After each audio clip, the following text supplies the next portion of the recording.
Hello, welcome to Mr. Lamb Science Corner. Today the element is fluorine. Element number 9, in atomic weight 18.9984, or we'll call it 19. So it has one naturally occurring isotope, 10 man-made. So it's fluorine 19. So it has 9 protons and 10 neutrons. If you were to create some fluorine compounds, and you would have to liberate some fluorine gas, run, because it will eat through anything to get to you. It's highly reactive. It's the most highly reactive we have. The 3 elements it doesn't react with are argon, neon, and helium. Those are the 3 smaller noble gases. Even xenon, it will, we used to think that xenon wouldn't react with anything. It's a noble gas. And some guys said, if it's going to react with anything, it'll react with fluorine. And sure enough, it does. So even noble gases will fall to fluorine. At least some of them will. Not all, but some of them will. Hydrofluoric acid is a very simple compound. If you make it, it will etch glass. If you store it in a glass bottle, it'll eat right through it. If you use it to etch glass, they use it a lot to do that. There are problems with that. I talked to a person who did stained glass, and she did some magnificent work in stained glass. I saw a Pegasus. You get a glass that is clear glass and colored glass, and then depending upon which way you want to go, you coat it in wax, and then you carve out the design, put it into hydrofluoric acid, let it sit for a while, pull it out, and you rinse it off, and the color, either the clear glass has been etched away and kind of frost to form a white. This one was a white Pegasus on a blue background.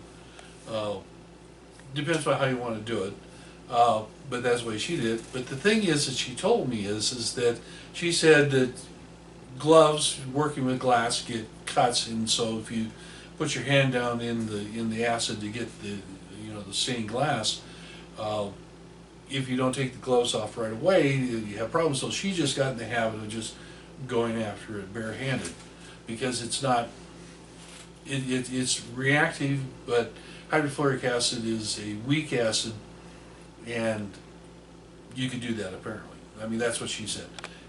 It wasn't until years later that I found out that that was really a very bad idea, and I wish I tried to actually get back to her, but I only met her one time, and she wasn't where she had been, so I couldn't find her, couldn't remember her name.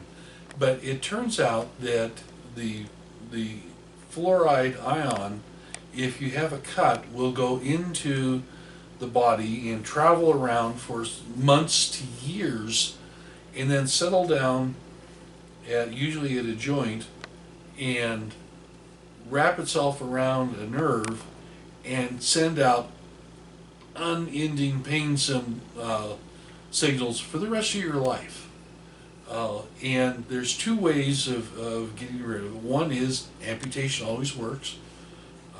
Not recommended, but amputation does work. And the other is you can take a substance and inject it multiple times around the joint and hope that it neutralizes the fluoride ion. There's no guarantee that that works, however. So you're looking at a potential lifetime of pain, as opposed to, it just,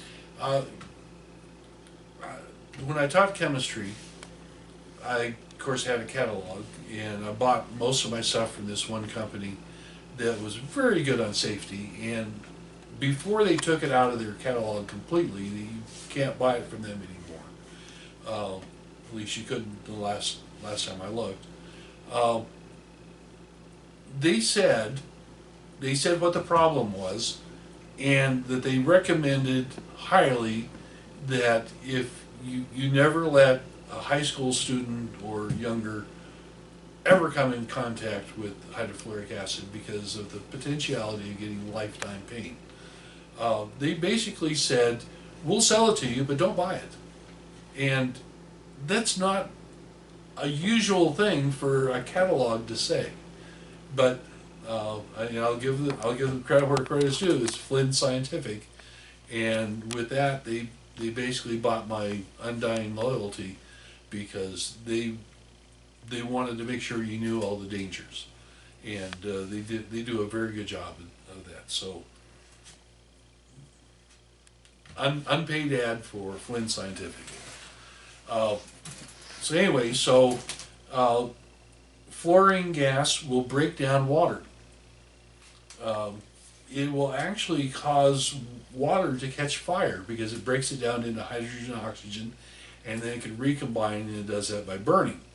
So this is a very strange element. It causes water to burn. When you hit it with pressurized fluorine.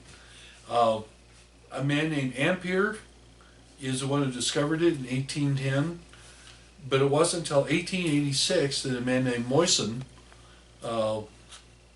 French guy, who found relatively safe ways of doing this. A number of people between 1810 and 1886 tried to study fluorine and wound up killing themselves, because what would happen is that they would make the tubing and such, from one reaction vessel to another, and like this, it'd eat through the glass, it'd eat through the tubing, it'd eat through everything, and then eat through them.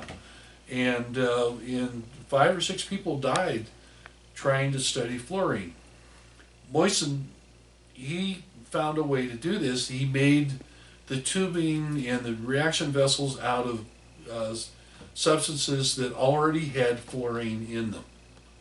And his idea is that by having fluorine in it, it already had all the fluorine it could take, so it wouldn't react with fluorine gas, and he was able to separate it. And for that effort, he won 10,000 francs, which I'm not sure how much money that works out, but it sounds like a fair amount, especially 1886. I want to bring up a new term, electronegativity, because this is brought in by a person named Linus Pauling. Came up with electronegativity, and he's going to be one of the people I'll be talking about later, because not only was he born and raised in Portland, Oregon, and I'm living in Oregon here, but he also went to Oregon State, as my wife and I did. In fact, we met and married at Oregon State, so he's kind of my favorite chemist. He also is the guy who won 2 Nobel Prizes, and the only one to have won 2 unshared Nobel Prizes. That all the others have shared 1 or 2 of the Nobel Prizes. So anyways, he'll come a little bit later. 13th most common element on Earth, 24th most common in the universe, for those of you who are keeping track and score. So anyway, that fluorine is a very dangerous element. Don't try to mess around with it. Hydrofluoric acid is very dangerous. Even if you could buy it, I would not recommend it. When I read this, a possibility of unending pain, I thought, no, I'm not gonna do anything with this. I did have to get rid of some hydrofluoric acid we had from a previous chemistry teacher there at school, and I got rid of it so that it wouldn't even be around like it. So with that, we say goodbye.